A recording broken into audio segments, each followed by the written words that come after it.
Kita awal informasi pertama pemirsa, hari ini Jessica Kumala Wongso, mantan terpidana kasus pembunuhan berencana Wayan Mirna Salihin, mengajukan peninjauan kembali meski sudah dinyatakan bebas bersyarat. Jessica datang ke Pengadilan Negeri Jakarta Pusat didampingi kuasa hukumnya Otto Hasibuan. Otto Hasibuan menyebutkan pengajuan PK ini atas keinginan Jessica yang mengaku tidak pernah melakukan pembunuhan berencana terhadap sahabatnya Wayan Mirna. Otto menambahkan pihaknya membawa sejumlah bukti baru untuk pengajuan PK tersebut. Lebih lanjut, Otto berharap MA dapat menyatakan Jessica tidak bersalah terhadap kasus kopi sianida tersebut. Jadi hari ini kita datang dan Jessica juga hadir di sini. Dan terus terang aja memang ini tidak mudah bagi kami karena bagaimanapun dia kan sudah dibebaskan dengan cara BB. Diskusi kami panjang apakah perlu mengajukan PK atau tidak. Berhari-hari walaupun dulu lama kami siapkan tapi berhari-hari terus pembicaraan ini terus berlangsung.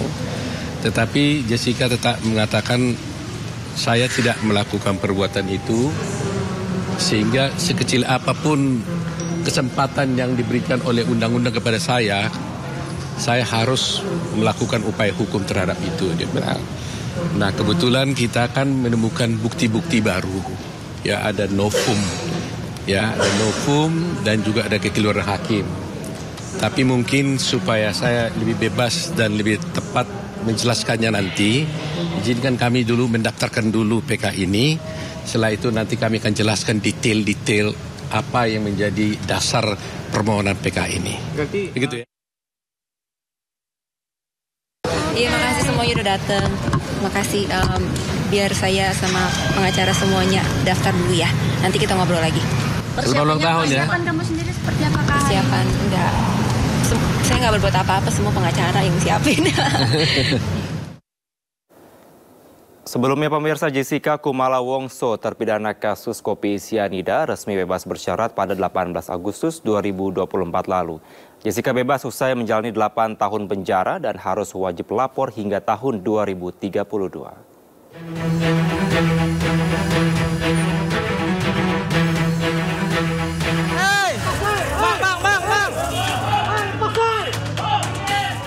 Jessica Kumala Wongso, terpidana kasus kopi sianida dengan korban Mirna Salihin, bebas bersyarat pada 18 Agustus lalu dari lapas Pondok Bambu.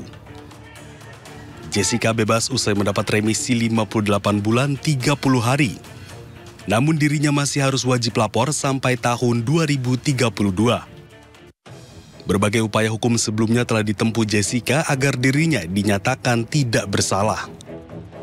Usai divonis 20 tahun penjara oleh Pengadilan Negeri Jakarta Pusat, Jessica kemudian mengajukan banding pada 7 Maret 2017 di Pengadilan Tinggi DKI Jakarta. Dalam putusannya, Hakim Pengadilan Tinggi menguatkan putusan Pengadilan Negeri Jakarta Pusat yang menjatuhkan vonis 20 tahun. Gagal di tingkat banding, Jessica kemudian mengajukan kasasi ke Mahkamah Agung, namun juga ditolak pada 21 Juni 2017. Saat itu, Artijo Alkosar bertindak sebagai ketua majelis hakim dalam sidang kasasi Jessica. Kemudian pada 2018, Jessica pernah mengajukan peninjauan kembali namun ditolak.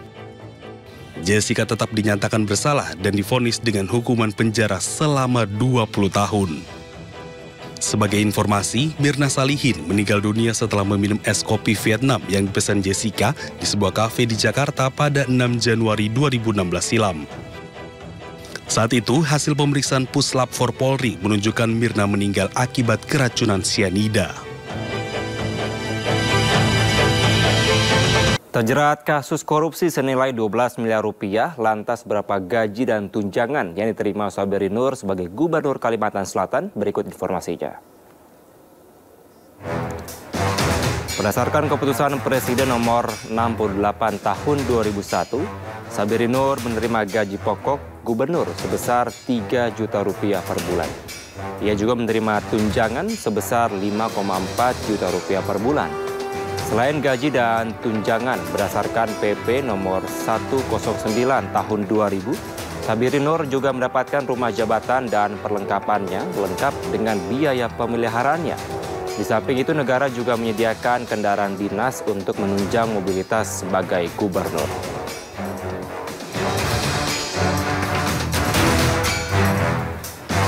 Selain gaji dan tunjangan, harta kekayaan Gubernur Kalimantan Selatan Sabiri Nur juga menuai sorotan.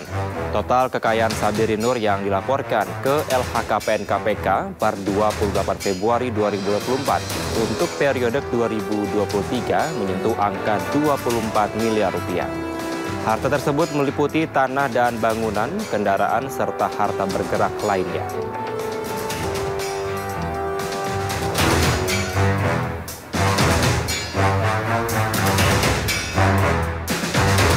Sabirin pertama kali melaporkan jumlah hartanya ketika menjabat Gubernur Kalsel periode 2016 sampai 2020. Total kekayaan pada masa awal jabatannya sebesar 400 juta rupiah. Setahun kemudian, harta pria yang akrab disapa Paman Birin itu meningkat tajam hingga 16 miliar rupiah. Begitu juga di tahun-tahun berikutnya, harta kekayaan Paman Birin terus bertambah hingga menyentuh angka 24 miliar pada tahun 2024. Pemirsa, usai beraudiensi dengan DPR RI, Solidaritas Hakim Indonesia mendatangi gedung Komisi Yudisial pada pagi tadi. Kedatangan mereka untuk beraudiensi dengan pimpinan KY terkait tuntutan hakim se-Indonesia mengenai kenaikan gaji dan tunjangan hakim. Sebanyak 20 perwakilan Solidaritas Hakim Indonesia mendatangi gedung Komisi Yudisial yang berada di Jalan Salemba Raya, Jakarta Pusat pada pagi tadi. Kedatangan mereka untuk beraudiensi dengan pimpinan Komisi Yudisial terkait tuntutan para hakim Indonesia mengenai kenaikan gaji dan tunjangan hakim. Perwakilan hakim mengaku selama puluhan tahun tidak pernah mendapatkan kenaikan gaji dan tunjangan. Sementara dalam audiensi, Komisi Yudisial berjanji akan mendorong pembahasan rancangan undang-undang jabatan hakim untuk dihidupkan kembali. Rancangan undang-undang jabatan hakim diketahui telah dicanangkan sejak tahun 2015 di DPR, namun mandek hingga sekarang. Sebelumnya dalam menyuarakan tuntutan tersebut, para hakim se-Indonesia melakukan cuti massal atau mogok kerja sejak 7 Oktober 2024 kemarin. Itu jadi supaya para hakim ini begitu tugas itu fokus kepada tugasnya. Sudah tidak mikir lagi beli ranjang, beli kursi dan sebagainya. Sehingga kembali lagi kita Komisi Yudisial sangat-sangat mendukung. Kalau ditanya komitmennya, ya komitmen lah untuk mendukung, untuk mengawal ini. Lihatnya ada respon positif dan responsif juga dari KY. Ya semoga kita sih dari SHI senantiasa tetap akan dari 7 sampai 11 ini ya, kita akan melakukan berbagai banyak audiensi seperti itu gitu. Kita berharap ya KY selaku mitra dari Mahkamah Agung dan juga dari pasti dari SHI sendiri bisa terus mendorong sebagaimana yang sudah kita ajukan dalam tuntutan ya, empat isu besar yang dibawa SHI mengenai revisi PP 94, undang-undang jabatan hakim, contempt of court, dan jaminan keamanan hakim. Sebelumnya, Hakim Pengadilan Negeri Sampang Aji Prakoso menangis di depan jajaran Komisi 3 DPR RI saat menyampaikan kondisi perekonomian hakim saat ini. Momen ini terjadi di tengah rapat audiensi Komisi 3 DPR bersama Solidaritas Hakim Indonesia di Kompleks Parlemen Senayan, Jakarta pagi tadi.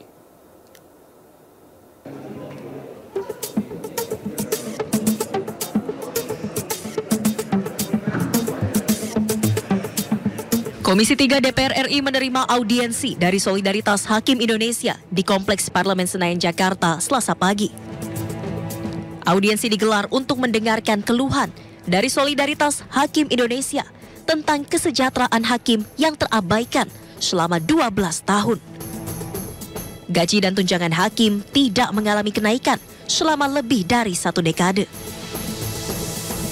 Di hadapan jajaran Komisi 3 DPR, sejumlah hakim pun menyuarakan keluh kesahnya. Bahkan salah satu perwakilan, Aji Prakoso, Hakim Pengadilan Negeri Sampang, menangis menceritakan kesulitan yang dihadapi keluarganya karena keterbatasan ekonomi. Sebelum di Madura, saya ditugaskan di salah satu kabupaten di Provinsi Jambi, di Tanjung Jabung Timur. Orang tua istri saya meninggal, Pak. Kami tidak bisa hadir di pemakamannya. Dan ini tidak cerita saya saja. Ini cerita rekan-rekan saya yang lain juga seperti ini. Memang di dalam persidangan kami sering disampaikan, saudara yang mulia, pimpinan majelis hakim yang mulia. Tapi ada prinsipnya, kami juga seorang manusia biasa.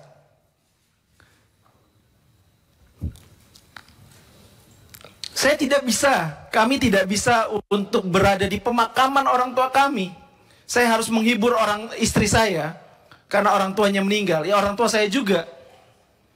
Dan menyampaikan permohonan maaf, bahwa kita tidak bisa pulang ke Denpasar pada saat itu.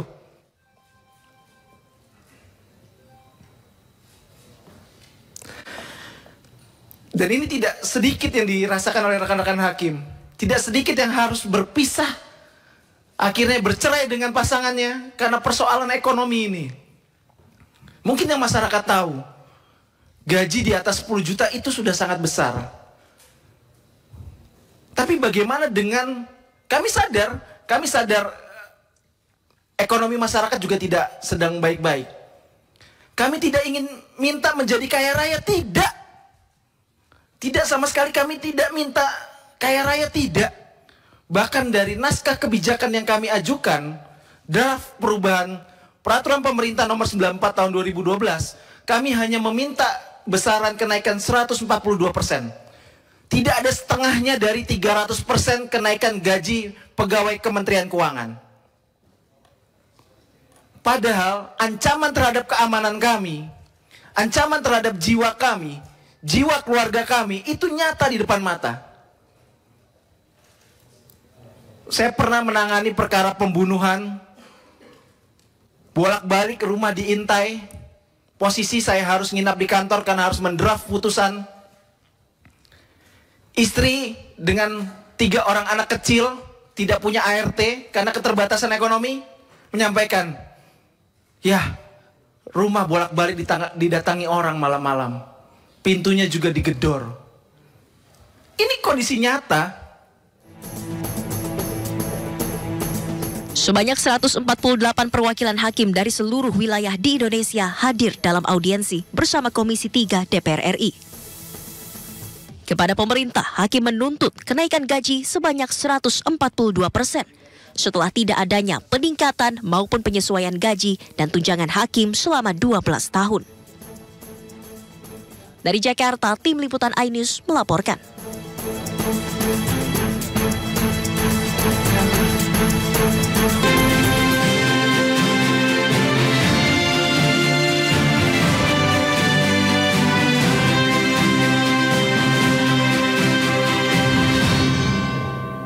Pemirsa, calon Gubernur Jakarta nomor urut 1 Ridwan Kamil belusukan dan menyapa warga di Penjaringan, Jakarta Utara. Para warga pun antusias menyambut kedatangan Ridwan Kamil.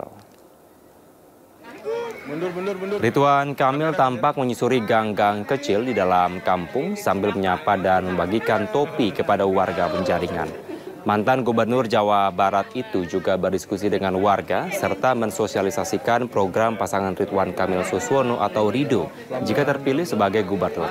Di antaranya sekolah gratis, dokter keliling, hingga program pembangunan 1 miliar selama 5 tahun untuk tiap RW. Pada kesempatan tersebut, warga meminta kepada cagup nomor urut 1 ini untuk memperhatikan fasilitas rumah sakit di Penjaringan dan juga meningkatkan layanan BPJS bagi masyarakat yang tidak mampu. Mensosialisasikan program kerakyatan ya, tentang sekolah gratis swasta di tahun depan insya Allah dimulai, tentang program dokter keliling, tentang program pembangunan 1 miliar selama 5 tahun untuk RW, insentif-insentif dari RT RW, kemudian Dasawisma, PKK, Posyandu, Karang Taruna, LKK semua insya Allah juga akan dinaikkan. Menyampaikan dokter keliling buat lansia yang kesusahan secara fisik, menyampaikan kredit tanpa bunga, berbunga tanpa agunan buat mereka yang ingin berusaha. Semua diapresiasi oleh masyarakat. Tapi khusus untuk wilayah ini ada curhatan, ingin ada rumah sakit daerah untuk golongan menengah bawah yang mudah, dan minta pelayan BPJS jangan menganaktirikan warga yang tidak mampu, kira-kira begitu. Ya, sementara itu calon wakil gubernur nomor urut 2 Kun Wardana berencana akan membangun infrastruktur digital jika terpilih menjadi gubernur Jakarta 2024-2029. Ia bersama pasangannya Dharma Pongrekun juga akan merealisasikan program internet gratis bagi masyarakat Jakarta. Calon wakil gubernur nomor urut 2 Kun Wardana menyebutkan jika program internet gratis untuk membangun infrastruktur adalah hal sederhana untuk direalisasikan. Ia bersama pasangannya Dharma Pongrekun berencana akan menyediakan internet gratis dengan kecepatan 100 Mbps bagi tiap rumah di Jakarta jika mereka terpilih menjadi gubernur Jakarta 2024-2029. Hal ini dimaksudkan untuk mendorong produktivitas masyarakat dan meningkatkan pendapatan ekonomi secara digital. Ya, ini sangat membumi. Ya, nanti kita bisa buktikan bagaimana kesejahteraan itu bisa meningkat begitu infrastruktur digital ini merata ke masyarakat. Bagaimana nanti mereka bisa bekerja secara menggunakan infrastruktur digital ini dari rumah gitu ya. Kemudian bisa berusaha, bahkan bisa mengekspresikan kreativitasnya. Ya, kita yakin bahwa warga Jakarta merayakan hari ulang tahun ke-64 Cawagup nomor urut 3 Rano Karno syukuran dengan warga. Selain memotong tumpeng, Rano juga menyiapkan sembako murah untuk warga Lebak Bulus.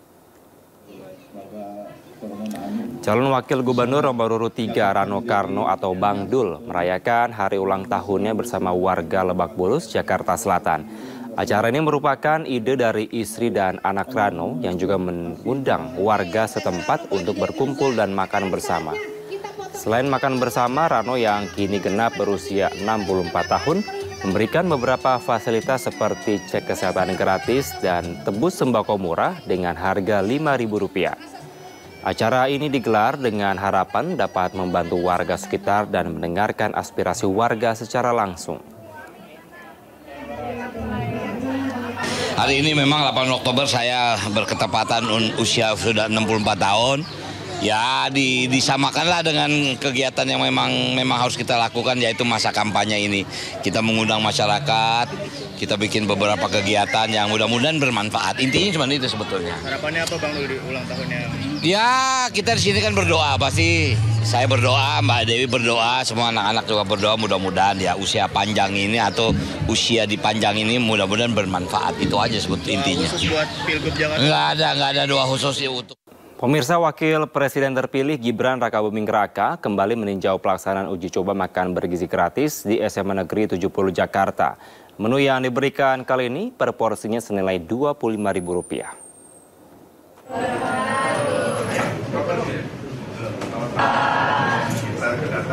Gibran Rakabuming Raka didampingi PJ Gubernur Jakarta Heru Budi Hartono meninjau langsung pelaksanaan uji coba makan bergizi gratis di SMA Negeri 70 Jakarta. Sebanyak 1.075 porsi makanan bergizi dibagikan sesuai jumlah siswa. Menu per porsinya terdiri dari nasi, ayam bumbu teriyaki, perkedel tahu, salad wortel, dan buah pisang yang setara dengan 450 kalori. Harga Rp25.000 per porsinya lebih mahal dari uji coba sebelumnya dengan Rp15.000. Harga tersebut masih dalam kajian pemerintah untuk menentukan formulasi yang tepat.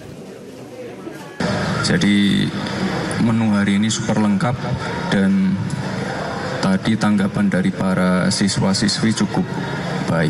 Jadi kita ingin sekali lagi sebelum program ini benar-benar dieksekusi, kita uji cobakan sesering mungkin untuk mendapatkan masukan dari para guru, para siswa, orang tua murid, komite, dan lain-lain. Jadi kita ingin nanti ketika program ini dieksekusi, ini bisa berjalan dengan baik. Karena program ini adalah salah satu program yang paling ditunggu-tunggu oleh ya para siswa, orang tua murid. Ya, terkait anggaran untuk tiap pack ya tiap box makanan. Ini memang kita uji cobakan di harga yang berbeda-beda. Makanya tadi saya bilang ke Pak PJ Gubernur, Pak, ini termasuk yang paling mewah yang pernah saya lihat di angka 25.000. Kemarin kita uji cobakan 15.000. Menunya beda-beda. Sekali lagi ini masih uji coba.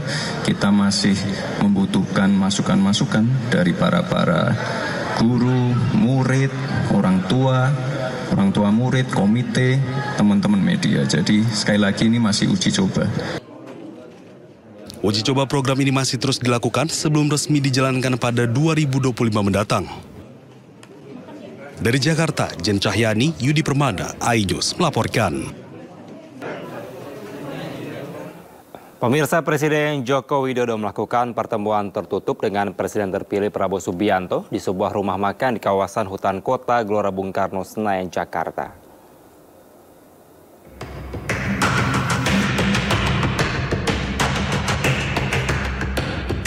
Dari foto yang beredar, Presiden Jokowi dan Presiden terpilih 2024-2029 Prabowo Subianto bertemu sembari menyantap makan malam. Pertemuan tertutup keduanya berlangsung selama 2 jam sejak pukul 7 malam. Usai bertemu, mobil Presiden Joko Widodo dan Presiden terpilih Prabowo Subianto secara bergantian meninggalkan rumah makan sekitar pukul 9 malam. Ditemui secara terpisah, Ketua Harian DPP Partai Gerindra Sufmi Dasko Ahmad menyebut pertemuan dilakukan untuk membahas proses transisi pemerintahan agar berjalan dengan lancar. Kalau dibilang pertemuan dalam rangka apa, kedua tokoh ini memang kerap bertemu dan ya sesekali bertemu di luar makan kan gitu. Dan pembicaraan saya tidak tahu persis secara rinci apa karena 2 jam lebih, tapi paling tidak saling tukar-menukar informasi dan membicarakan soal transisi yang sebentar lagi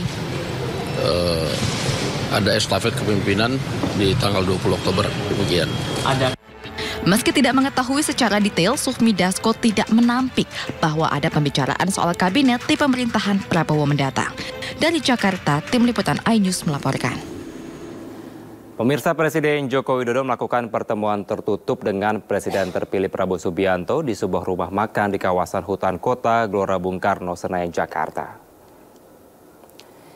Dari foto yang beredar, Jokowi dan Prabowo terlihat bertemu sembari menyantap makan malam. Pertemuan keduanya berlangsung selama 2 jam sejak pukul 7 malam. Diketahui pertemuan tertutup ini dilakukan untuk membahas proses transisi pemerintahan agar berjalan dengan lancar. Usai bertemu, mobil Presiden Joko Widodo dan Presiden terpilih Prabowo Subianto segera bergantian meninggalkan rumah makan sekitar pukul 9 malam. Pulang sih. Ternyata ada nama aku sih. Ya, pemirsa, di pelataran hutan kota, Presiden Jokowi dan Prabowo bertemu untuk makan malam bersama. Tak seperti pertemuan-pertemuan biasanya, keduanya nampak begitu akrab dan juga mesra. Pertemuan itu pun tak ayal memantik tanda tanya. Kira-kira apa saja sebenarnya yang dibahas oleh keduanya dan kapan giliran Prabowo dan Megawati makan bersama? Akankah Prabowo dan Mega nantinya benar-benar menjalin kerjasama? Dan pemirsa, kita akan membahas lebih dalam dengan sejumlah narasumber. Ada Wasekjen DPP Partai Gerindra Andi Wijaya, politisi PDI Perjuangan Guntur Romli, serta pengamat politik Henry Satrio. Dan sebelumnya pemirsa, kami juga sudah mengundang dari pihak istana, namun hingga saat ini belum ada yang bersedia untuk bergabung. Kami akan sapa terlebih dahulu. Selamat malam Mas Andi, Bang Guntur, dan juga Bang Hensat. Selamat malam, Assalamualaikum. Ya. Halo, selamat malam, Mas. Apa kabar, Mas Guntur, Bang Hendri. Andi, sehat, Kevin, Bang. Ya. Alhamdulillah, lama gak ketemu. Oke, semoga semua dalam kondisi sehat selalu. Saya mau ke Mas Andi terlebih dahulu nih. Nampaknya semalam Pak Prabowo Subianto dan juga Pak Joko Widodo ini sangat mesra untuk makan malam bersama di daerah GBK. Kira-kira Mas Andi bisa dibocorkan apa aja yang dibahas pada saat makan malam kemarin? Halo. Iya, apakah suara saya terdengar, Mas Andi? Ya, terdengar Mas. Iya, pertanyaan saya tadi, apakah sudah terdengar? Tadi keputus sedikit Oke, sih. saya ulangi lagi ya. Bisa diulangi mungkin. Baik, saya ulangi. Nampaknya nih Mas Andi kemarin dari Prabowo Subianto dan Joko Widodo ini sangat mesra untuk makan malam bersama di daerah GBK. Kira-kira bisa dibocorkan kepada kita semua apa yang dibahas oleh Pak Prabowo dan juga Pak Jokowi kemarin? Oh ya, sebenarnya itu pertemuan biasa ya. Itu kan pertemuan antara presiden definitif dengan presiden terpilih ya, pertemuan antara presiden dengan menterinya gitu. Dan pertemuan Pak Jokowi dengan Pak Prabowo ini kan sering dilakukan. Ini bukan pertemuan antara Pak Prabowo dengan Bu Mega, Pak SBY dengan Bu Mega, atau Pak Jokowi dengan Bu Mega gitu. Jadi menurut kami itu ya memang kalau Pak Jokowi mau ngobrol sebenarnya panggil ke istana juga cukup, sebenarnya bisa gitu. Nah ternyata pertemuannya di luar istana dan itu di saat-saat menjelang pertemuan dengan Bu Mega gitu ya, jadi membuat mungkin jadi seru gitu. Sebagaimana sudah diinfokan juga Pak Dasko juga pimpinan kami yang lain bahwa pertemuan tersebut diantaranya adalah menyangkut pergantian atau transisi kepemimpinan gitu. Jadi saling tukar informasi, kemudian memastikan transisi kepemimpinan berjalan dengan lancar dan pembicaraan-pembicaraan lain lah ya. Itu kan pertemuan tertutup ya. Saya rasa kedua tokoh juga membicarakan sesuatu hal yang sangat urgen ya, sangat sensitif mungkin gitu, yang kedepannya menentukan ya proses kepemimpinan Pak Prabowo ke depan gitu. Jadi di antara itu saja sih Mas. Oke, mungkin salah satunya dengan pembentukan kabinet yang baru nantinya, Mas Andi? Saya rasa ada ya, apalagi ini jelang pelantikan dan Pak Prabowo akan segera langsung mengumumkan ya. Ini kan beberapa hari ke depan nomenklatur kementerian sudah langsung diumumkan sebelum pelantikan. Jadi ini kan menjadi dasar DPR nanti akan membentuk alat kelengkapan Dewan ya, AKD ya. Isunya nanti akan ada bertambah komisi, ini kan berimbas terhadap nanti mitra DPR di eksekutif gitu. Jadi saya pastikan ada tuh obrolan-obrolan tentang kabinet ya, baik itu nomenklatur kementerian maupun beberapa person yang akan menduduki pos-pos kementerian tersebut gitu. Oke, Mas Andi, kemarin dialog semalam, kemarin kita juga sempat berbicara terkait dengan bagaimana atau kapan dari Pak Prabowo bertemu dengan Ibu Mega. Hari kemarin sudah Pak Prabowo bertemu dengan Jokowi. Kalau untuk Bu Mega, pertemuannya sudah ada tanggal pastinya belum? Di atas tanggal 10 itu tanggal berapa? Sudah ada kepastian belum? Rencana tanggal 11 Mas, tapi kemungkinan itu berubah karena tanggal 11 ada rencana agenda di IKN ya. Pak Jokowi mau ada agenda di IKN dan kemungkinan ya setelah itu gitu. Antara tanggal 13, 14 mungkin ya gitu. Jadi yang jelas di atas tanggal 10 beliau akan melakukan pertemuan. Tapi untuk tanggal pastinya masih tentatif ini ya, yang rencana tanggal 11 kemungkinan berubah lagi gitu. Baik. Antara tanggal 11, 13, atau 14 ya. Saya mau ke Bang Hensat nih. Kalau Bang Hensat melihatnya seperti apa? Kalau dilihat ini semalam dua tokoh besar ini begitu mesra untuk makan malam bersama. Apakah memang sebelumnya di masa kepemimpinan Presiden menjelang transisi ada makan malam bersama nggak sih sebenarnya? Gini, kalau saya kebalikannya nih. Kalau ada pertemuan dua tokoh penting di Indonesia yang menduduki level elit bertemu gitu ya, dan kita disuguhi pertunjukan untuk melihat bahwa dua tokoh ini sedang ketemu gitu ya. Ini kan sebetulnya bukan pertemuan tertutup, akhirnya pertemuan terbuka. Dan kalau kemudian kita diperbolehkan untuk melihat bahwa ini lagi bertemu, maka saya sih menduga nggak ada hal-hal yang sifatnya segera ya yang dibicarakan. Itu lebih ke pertemuan pencitraan aja. bahwa Jokowi ketemu Prabowo. Kenapa perlu pertemuan pencitraan? Karena kan di kalangan masyarakat, di publik ada desas-desus kedua orang ini berjarak kan, atau ada kerenggangan gitu. Makanya dibutuhkan sebuah drama politik ya, yang memunculkan dua orang ini bersamaan gitu. Kan pasti ada tujuannya. Ini saya lagi makan bareng Pak Prabowo ya, tolong difoto gitu. Sehingga masyarakat bisa lihat bersama-sama bahwa oh ini nggak apa-apa gitu, nggak ada masalah. Dan kemudian di akun X-nya Pak Prabowo dan Pak Jokowi kan bahasanya mirip-mirip. Kemudian di kalangan quote and quote pendukungnya Pak Jokowi yang garis keras itu juga bahasanya sama aja.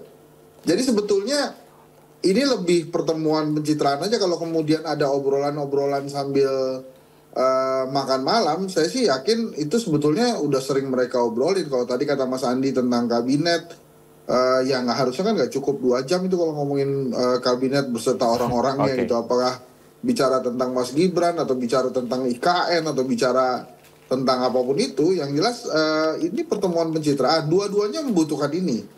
Jadi Pak Jokowi membutuhkan image atau citra bahwa transisi baik-baik saja dari dia ke Pak Prabowo.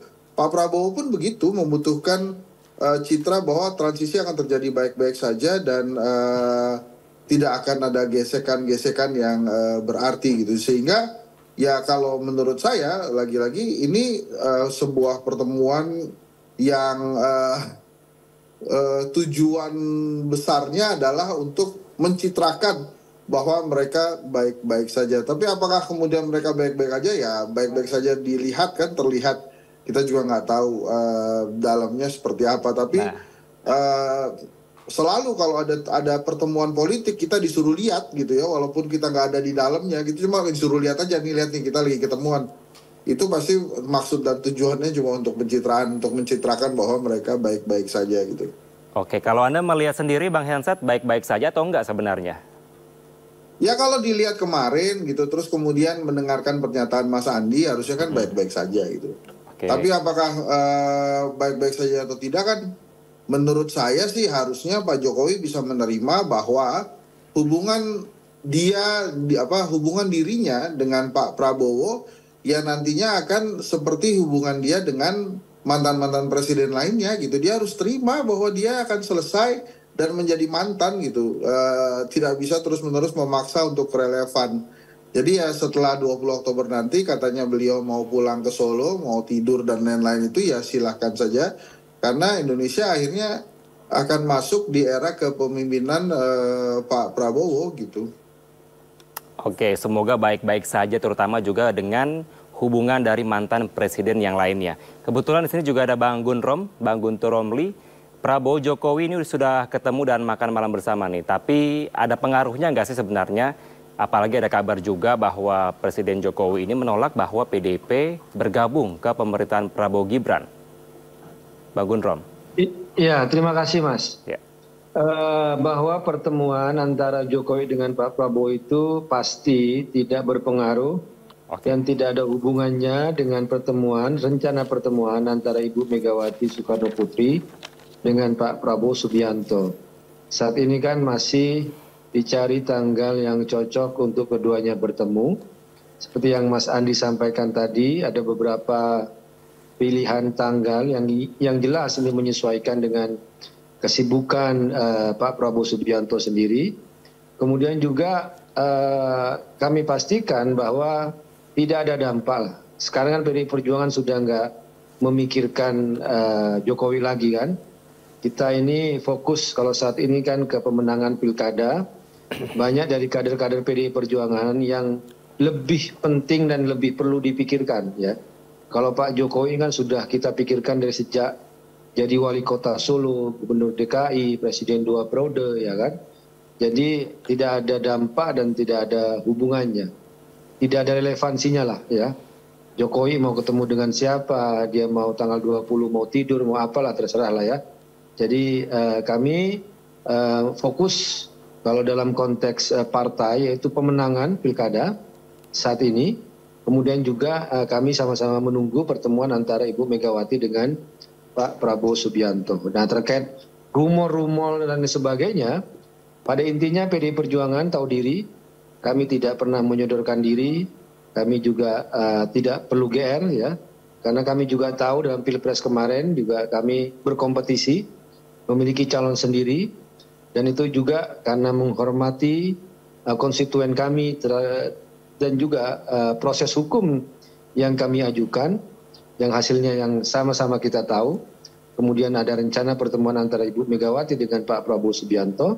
Ya kami fokus ke langkah-langkah itu, Mas. Nggak ada hubungannya lagi sama Jokowi udah itu. Baik. Begitu, Mas.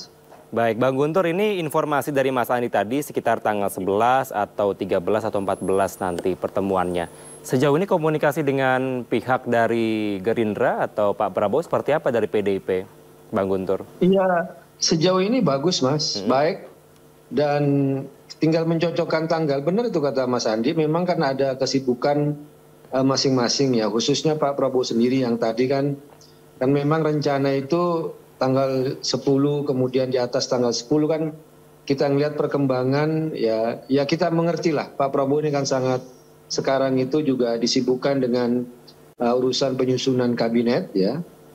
Kemudian juga pastinya status beliau sekarang kan juga masih Menteri Pertahanan, jadi juga harus melihat presidennya sekarang juga masih Jokowi ya, pastinya akan tugas-tugas tanggung jawab beliau kan nggak bisa lepas begitu saja, meskipun pada tanggal 20 Oktober beliau akan dilantik sebagai presiden gitu. Oke, kira-kira yang akan disampaikan oleh Bu Megawati terhadap pertemuan dengan Pak Prabowo nanti kira-kira apa bocorannya, Bang Guntur? Oh, kalau terkait materi itu kan kalau kami diinformasikan kan secara globalnya terkait soal masa depan bangsa, terkait soal tantangan Indonesia ke depan ya, terkait juga misalnya nilai-nilai perjuangan dari partai, dari PDI Perjuangan ya bisa juga tentang nostalgia dan sebagainya lah. Tapi kalau tahu persis dan detailnya kami tidak diinformasikan, Mas. Tapi saya kira kan lebih ke soal kepentingan bangsa dan mencairkan suasana itu yang akan diperbincangkan gitu, Mas.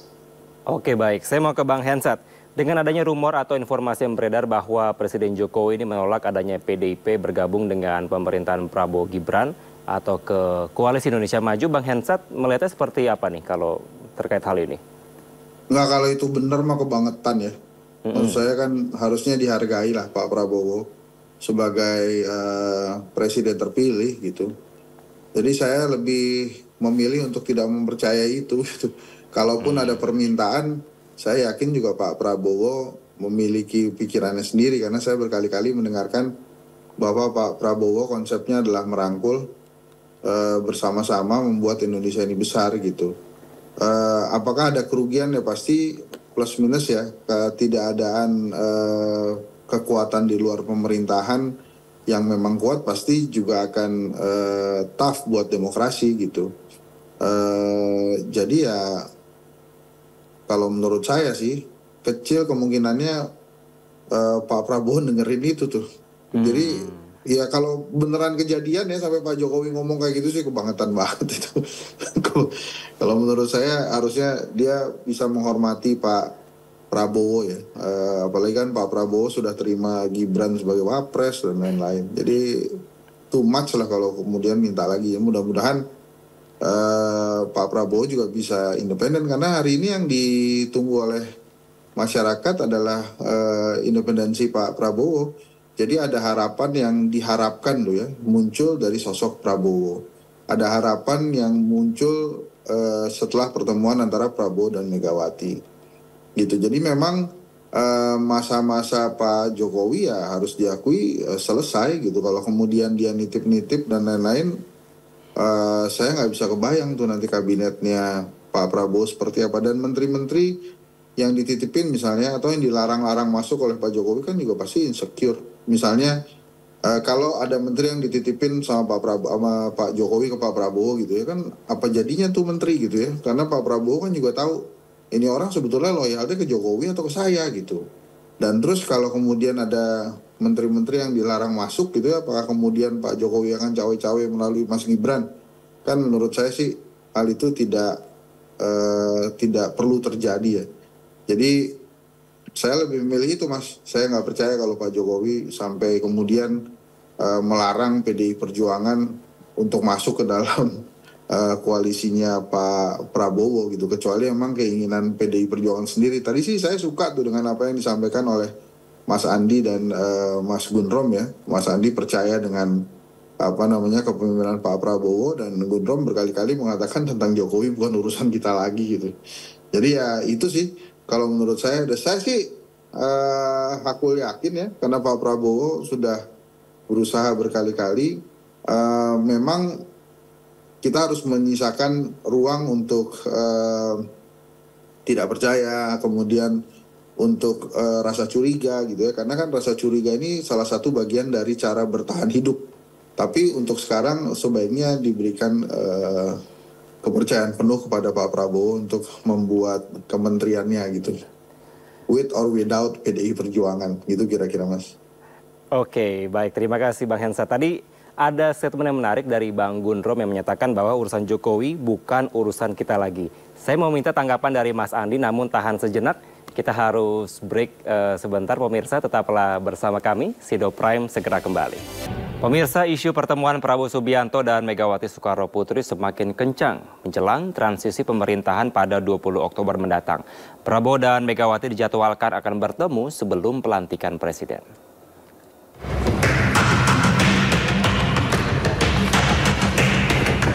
Ketua Umum PDI Perjuangan Megawati Soekarnoputri berziarah ke makam Bung Karno di Blitar, Jawa Timur. Ziarah ke makam Bung Karno sering dilakukan Megawati dan keluarga jelang momen tertentu seperti Hari Raya Idul Fitri dan juga agenda politik. Karena itu, momen ziarah ini dikaitkan dengan rencana pertemuan Megawati dengan Presiden terpilih Prabowo Subianto yang masih dirahasiakan waktu dan juga tempatnya. Pertemuan merupakan hal yang baik, bagian dari silaturahim bangsa, pemimpin bangsa, dan komunikasi secara intens sudah dilakukan, tinggal menunggu momentum yang tepat. Tentu saja momentum yang tepat itu diharapkan sebelum pelantikan Bapak Prabowo sebagai Presiden Republik Indonesia yang akan datang.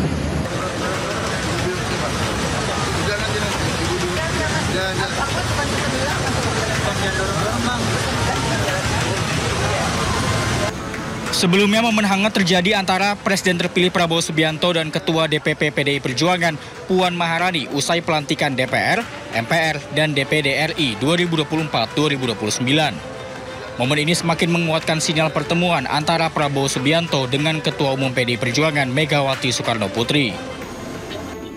Puan juga mengungkap akan ada hidangan nasi goreng seperti yang pernah dihidangkan oleh Megawati kepada Prabowo pada pertemuan tahun 2019 lalu. Hal senada juga disampaikan Prabowo Subianto. Prabowo menyebut pertemuannya dengan Megawati akan terlaksana sebelum hari pelantikannya sebagai Presiden Republik Indonesia. Pertemuan dengan Bu Mega mungkin. Insya Allah.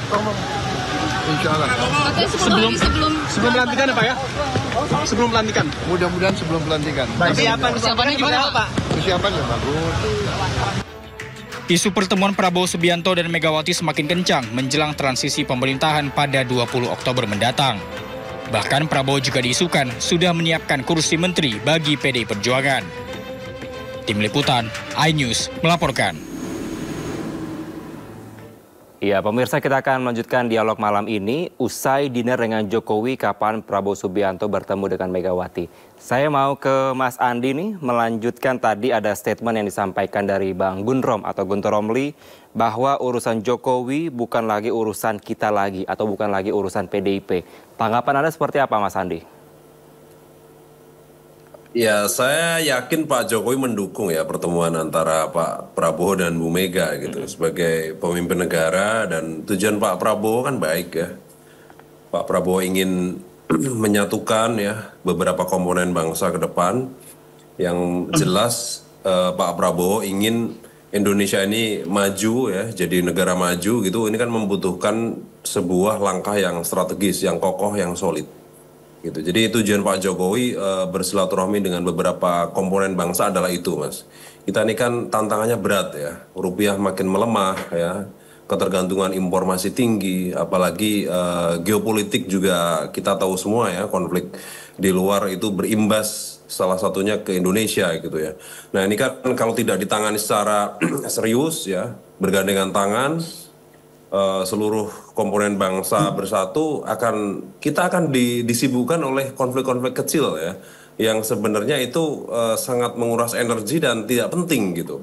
Nah karena itulah pertemuan ini dilakukan. Jadi Pak Prabowo kan nggak menginginkan hanya area-area kecil aja kita dalam membangun ke depan jadi terkendala gitu. Nah begitu juga dengan harapan kami ya terhadap Pak Jokowi. Kan ini urusan semuanya ini cinta Indonesia. Ya Bu Mega cinta Indonesia, Pak Jokowi juga, Pak SBY juga, Pak Prabowo juga. Begitu juga tokoh-tokoh yang lain gitu. Kalau untuk cinta Indonesia, ngapain kita kok saling antar tokoh saling curiga? Nah ini kan sesuatu hal yang sebenarnya dieliminir begitu. Nah itulah yang mungkin tadi menanggapi Mas Guntur ya benar juga ya. Apa urgensinya?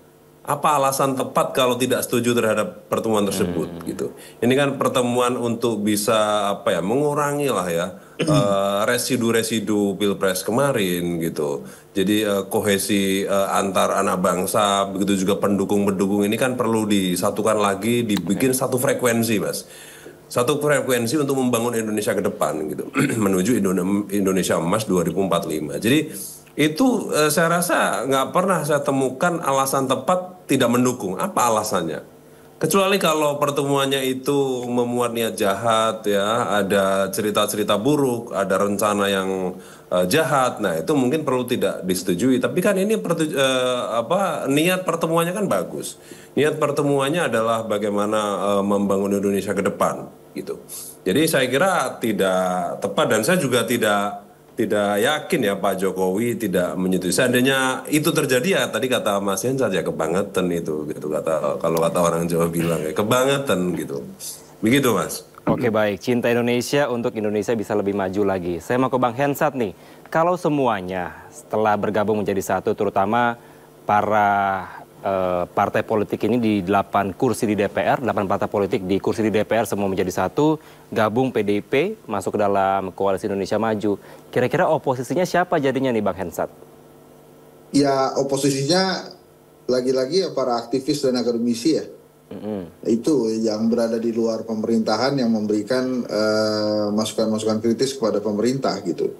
Mudah-mudahan di zaman Pak Prabowo berbeda dengan zaman Pak Jokowi. Kalau di zaman Pak Jokowi kan Pak Jokowi lebih percaya influencer dibandingkan akademisi. Masukan akademisi itu dianggapnya bagian dari demokrasi gitu. Ya itu kan nggak pas ya. Mudah-mudahan nanti di zaman Pak Prabowo lebih percaya akademisi dibandingkan influencer gitu. Nah kalau tadi menyambung tentang pertemuan antara Pak Prabowo dan Pak Jokowi, mungkin Pak Jokowi ada deg-degannya lah ya dengan pertemuan antara Pak Prabowo dengan Ibu Mega nantinya gitu. Deg-degannya mungkin ini kira-kira anaknya diajak apa enggak gitu, anak saya diajak nggak ya kalau ada pertemuan itu, paling itu aja gitu. Selebihnya sih menurut saya nggak bisa dikontrol dong. Ini kan pertemuan antara pemenang presiden dengan pemenang pemilu legislatif ya, dan itu pasti bagus buat Indonesia. Hanya saja memang Pak Prabowo pernah mengatakan begini kan, kalau tidak ingin bergabung silahkan nonton tapi jangan ganggu gitu. Nah itu yang sampai hari ini saya belum bisa menerjemahkan artinya apa. Apakah kemudian dilarang ada kritikan-kritikan kepada pemerintah atau dilarang ada masukan-masukan kritis pada pemerintahan Pak Prabowo atau gimana gitu. Karena bahasa tapi jangan ganggu itu apakah juga termasuk dengan memberikan masukan kritis gitu. Nah kalau memang selama ini saya mengenal Pak Prabowo sih mudah-mudahan maksudnya bukan itu ya. Maksudnya itu kalau memberikan masukan kritis juga dengan fakta dan data atau apalah gitu. Tapi itu memang masih jadi misteri sih. Pak Prabowo belum pernah menjelaskan lagi apa maksudnya silakan nonton tapi jangan ganggu itu gitu. Walaupun ya pasti publik saat ini bertanya-tanya. Nah kemudian kan tadi saya katakan yang berada di luar pemerintah itu harusnya bisa aktivis dan akademisi. Tapi ini juga menjadi ujian penting juga buat MPR, DPR, dan DPD ya. Mereka bisa nggak kemudian menjadi atau menjalankan fungsi sesungguhnya dari DPR dan DPD untuk bisa menyalurkan aspirasi dan mengawasi pemerintah. Nah ini kalau kemudian trias politika, yudikatif, legislatif, dan eksekutif ini jadi satu, ya nggak ada bedanya dengan kerajaan gitu. Saya tidak ingin menyebutkan lagi masa Orde Baru, tapi kalau nanti tidak ada yang memberikan atau berada di luar pemerintahan, kemudian DPR-nya juga kompak menyanyikan lagu setuju untuk setiap hal, ya maka tidak bisa diharapkan akan memberikan masukan kritis. Jadi ya kita kembali ke masa-masa di mana aktivis, akademisi, kekuatan masyarakat sipil yang terus memberikan masukan kritis kepada pemerintah, dan kita harus siap. Dan kalau masalahnya atau nanti situasinya demikian, ya media juga harus siap kembali menjadi kekuatan keempat dari demokrasi gitu. Kecuali medianya juga karena dimiliki oleh pengusaha, terus kemudian ikutan bersama dengan pemerintahan terus gitu ya ini kita repot juga. Tapi mudah-mudahan gini, saya mau ada cerita yang saya langsung alami nih Mas. Waktu demo revisi pilkada terjadi kan saya di lapangan untuk memantau sih. Nah itu ada hal yang belum pernah saya dengar selama ini tentang Pak Prabowo dari masyarakat. Masyarakat tuh bilang begini, Mas Hensat, mudah-mudahan nanti Pak Prabowo, Mas Hensat, ini bisa lebih demokratis dibandingkan Pak Jokowi dan lebih baik dibandingkan dengan Pak Jokowi. Bayangkan seorang Prabowo diharapkan bisa lebih demokratis dibandingkan Pak Jokowi. Artinya memang ada shifting pemikiran atau citra masyarakat terhadap Pak Prabowo, bahwa Pak Prabowo bisa lebih demokratis ketimbang Pak Jokowi. Kemudian juga mungkin juga ada anggapan dari pemerintahan bahwa ada anggapan dari masyarakat bahwa memang Pak Jokowi running the state ini sudah kebablasan, sehingga demokrasi pun dianggap tidak baik terlaksananya. Ya kira-kira hal-hal seperti itu kan sebenarnya harapan baik ya buat Pak Prabowo gitu ya. Saya juga mengharapkan Pak Jokowi di masa jabatannya bisa kembali pada masa-masa Pak Jokowi pertama kali dipilih sebagai presiden. Itu sih saya merindukan banget tuh. Periode pertama Pak Jokowi sebagai presiden ya, humble, sederhana, sangat idealis terlihat gitu ya. Tidak ada double-double jabatan dan lain-lain. Itu keren banget sih. Mudah-mudahan di sisa waktu ini dia bisa kembali pada saat dia tampil ke permukaan dengan slogan Jokowi adalah kita, dan dibela mati-matian oleh Bang Guntur Romli waktu itu. Oke baik, saya mau ke Bang Gunrom. Ini apakah Anda dapat bisa memastikan nih Bang Guntur, bila mana nanti PDIP gabung dengan Koalisi Indonesia Maju atau pemerintahan Prabowo Gibran untuk bisa tetap melakukan check and balances bila mana ada program-program atau kebijakan-kebijakan yang mungkin bertentangan dengan kepentingan rakyat? Itu kan masih spekulasi Mas. PDI Perjuangan mau bergabung atau tidak, atau mau di luar kan? Karena bagi kami itu dulu loh yang perlu diputuskan ya. Dan ini kan semua keputusan kan di tangan Ibu Ketua Umum. Oke. Di DRT kami itu kan sikap politik itu ditentukan oleh Ibu Ketua Umum terkait apakah mau di dalam atau di luar pemerintahan. Namun kami kan juga menyimak ya suara-suara masyarakat sipil, suara publik ya, suasana kebatinan bahwa terkait misalnya kalau bergabung semuanya ke dalam pemerintahan, bagaimana dengan sistem check and balances, dengan pengawasan. Ya meskipun di situ memang tugasnya DPR, tapi kita tahulah kalau sebuah partai sudah masuk dalam pemerintahan kabinet itu pasti paling tidak itu ya di parlemennya juga akan ikut-ikutan gitu loh. Jadi kami benar-benar menyimak ya suara-suara seperti itu. Karena itu juga mungkin Ibu Ketua Umum juga tidak mau buru-buru memutuskan apakah mau di dalam gitu kan.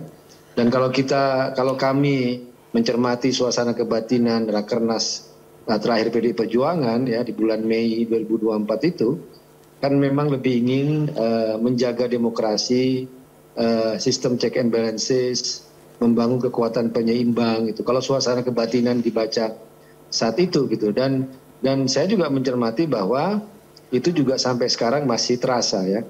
Dan tapi kalau pertemuan Ibu Megawati dengan Pak Prabowo tentu saja itu tidak ada pertentangan ya di PDI Perjuangan, semua mendukung lah terkait pertemuan itu. Tapi kalau sikap mau masuk dalam pemerintahan ya di internal kami juga ada dinamika, ada perbincangan.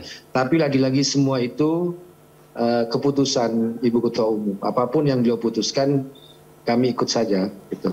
Gitu, Mas. Oke, Bang Guntur, berarti belum dapat dipastikan ya, meskipun nantinya Bu Megawati akan bertemu dengan Pak Prabowo Subianto, ya. Tapi belum ada kepastian apakah memang PDIP ini akan ikut atau tidak? Belum ada kepastiannya. Kita kan sama-sama menunggu pertemuan antara Ibu Megawati dengan Pak Prabowo itu. Begitu.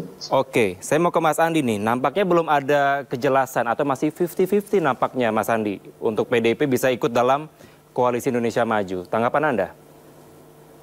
Ya itu hak PDIP, Mas. Oke. Bergabung di pemerintahan atau tidak ya. Jadi itu kan masing-masing punya hak politik gitu ya. Yang jelas Pak Prabowo tujuannya adalah tadi ya, mengajak semua komponen bangsa untuk bergabung membangun Indonesia ke depan. Bahwa kalau tidak bersedia nggak ada masalah bagi kami. Jadi itu kan masing-masing hak politik masing-masing ya gitu. Yang jelas kami nggak ada niat untuk membuat untuk ya dalam tanda kutip ya untuk membungkam semua organ, enggak. Gitu. Niat kami adalah membangun Indonesia ke depan gitu. Meskipun demikian bukan berarti parlemen nggak berfungsi ya, check and balances nggak ada. Bagaimanapun juga di regulasi kita tetap ada ya. Fungsi-fungsi parlemen, misalkan interpelasi, angket tetap ada. Ya katakanlah kalau misalkan ada wakil di eksekutif, kan diperbolehkan DPR bersuara. Dengan resiko misalnya dengan resiko terburuk sampai di reshuffle atau apa, ya nggak ada masalah. Daripada nggak masuk sama sekali gitu. Ini kan kita ngomongin lebih ekstrimnya seperti itu ya. Jadi tapi niat Pak Prabowo mengajak ini sebenarnya bukan dalam rangka untuk membuat parlemen jadi bungkam, enggak. Jadi sebenarnya bagaimanapun juga apalagi partai sekaliber PDIP kan pasti ada tokoh-tokoh yang punya pengalaman panjang, pengalaman bagus gitu. Begitu juga Ibu Mega yang pernah jadi presiden kelima punya pengalaman yang panjang gitu. Jadi itu yang sebenarnya bisa dijadikan poin ya Pak Prabowo mengajak PDIP dan Ibu Mega untuk membangun Indonesia ke depan. Bentuknya apa? Apakah masuk di kabinet ataukah tidak ya kita tunggu pertemuan tersebut, Mas. Nggak mungkin saya akan mendahului gitu.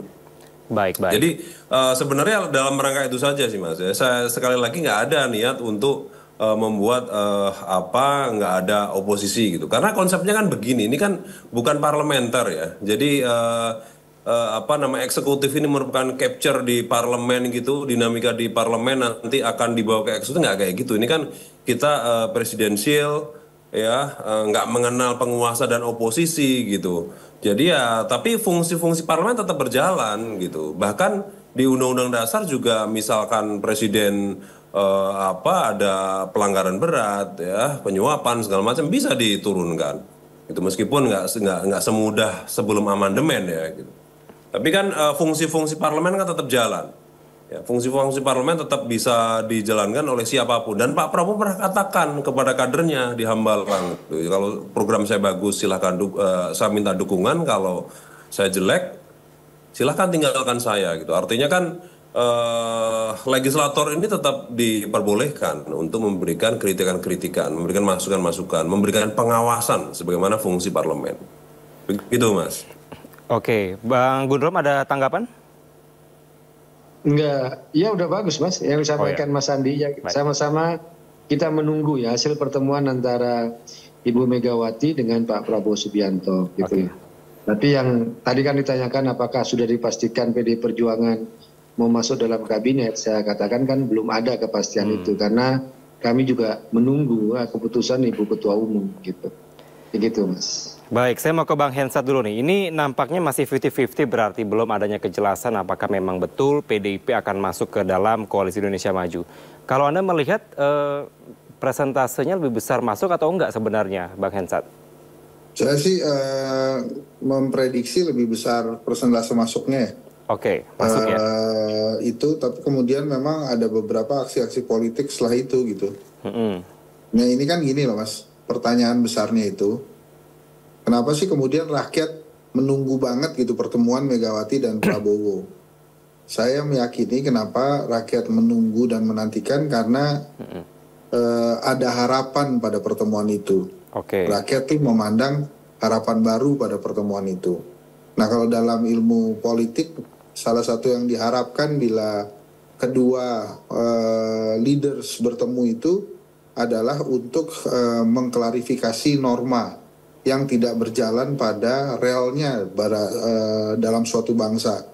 Nah, mengklarifikasi norma ini juga diharapkan oleh masyarakat bila Pak Prabowo dan Ibu Megawati itu bertemu. Apa itu mengklarifikasi norma? Yang mengembalikan etika politik, mengembalikan demokrasi ke jalan yang memang sudah seharusnya dijalankan. Sehingga dissenting opinion yang disampaikan oleh 3 hakim MK pada saat sidang MK lalu itu dibenarkan atau dikelirkan sehingga tidak terjadi lagi hal-hal seperti yang disampaikan oleh 3 hakim MK itu. Nah, mengklarifikasi norma inilah yang sedang ditunggu oleh masyarakat karena dianggap sebagai sebuah harapan baru dari hal-hal yang menurut dissenting opinion itu dissenting opinion hakim MK itu mengganggu demokrasi. Jadi pasti akan ditunggu-tunggu banget dan saya yakin Pak Prabowo juga memahami itu. Tapi kalau kemudian Ibu Mega memutuskan untuk tidak masuk ke dalam pemerintahan dalam waktu tertentu ya, pasti akan dihormati oleh Pak Prabowo gitu. Makanya justru saya pada saat publik menghubung-hubungkan antara pertemuan Pak Prabowo, Ibu Megawati, apakah kemudian jadi atau tidak, apakah kemudian Pak Jokowi menyetujui atau tidak, itu kalau kejadian beneran Pak Jokowi tidak menginginkan pertemuan itu terjadi, itu kebangetan banget. Pak Jokowi dan keluarganya itu dibantu oleh PDI Perjuangan, oleh Megawati Soekarno Putri, itu udah luar biasa banget gitu ya. Baik. Dan jadi kalau sampai dia nggak setuju, saya kehabisan kata-kata. Kalau itu terjadi beneran. Bang Hensat, mungkin terakhir saja, singkat saja karena waktu kita terbatas. Kalau Anda tadi berkeyakinan bahwa akan masuk PDIP ke Koalisi Indonesia Maju dan berarti untuk oposisi hanya dari aktivis dan juga akademisi, seberapa besar suara-suara mereka akan didengar mengingat ada sampaikan zaman Jokowi kebebasan demokrasi itu dianggapnya oleh Pak Jokowi. Singkat saja Bang Hensat. Ya pasti akan menemukan kebiasaan-kebiasaan baru atau atmosfer baru yang harus bisa diterima oleh masyarakat gitu. Yang paling penting adalah para pemimpin kita ini benar-benar menjadi pemimpin yang bisa menyelamatkan bangsa. Jadi artinya misalnya kalau tidak ada lagi kekuatan di luar pemerintahan, jangan coba-coba mengubah undang-undang misalnya jadi tanpa periode gitu. Nah itu kan bahaya ya. Baik. Hal seperti itu harusnya tetap dijaga. Saya sih percaya Pak Prabowo nggak mau yang lucu-lucu ya terhadap negara ini gitu. Jadi saya percaya Pak Prabowo lah. Oke, baik, terima kasih Bang Hensat. Semoga pemimpin bisa menyelamatkan bangsa. Terima kasih sejumlah narasumber telah bergabung bersama kami. Mohon maaf karena waktu kita terbatas. Mas Andi, Bang Gundrom dan juga Bang Hensat, selamat malam. Salam sehat selalu.